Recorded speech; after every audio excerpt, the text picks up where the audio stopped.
চট্টগ্রামের রাঙ্গুনিয়ায় তুচ্ছ ঘটনায় দুদলের সংঘর্ষে মামুন নামে একজন নিহত হয়েছে।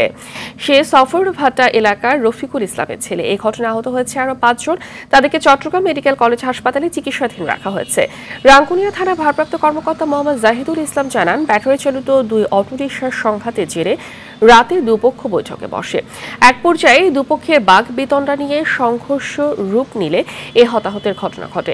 এদিকে গতকাল চাঁদপুর সদরের বাগাদি এলাকায় পাওনা টাকা না পেয়ে শরীফ তালুকদার নামে এক অটোরিকশা চালককে হত্যার অভিযোগ পাওয়া গেছে। এ ঘটনায় নিহতের মামা জসিমউদ্দিন সহ স্থানীয় রাসেল গাজী ও সুমন পাটোয়ারি পলাতক রয়েছে। চাঁদপুর মডেল থানার পরিদর্শক রাজীব চক্রবর্তী ঘটনার সত্যতা নিশ্চিত করে জানায়, অভিযোগ পাওয়া গেছে, তদন্ত করে দোষীদের বিরুদ্ধে ব্যবস্থা নেওয়া হবে।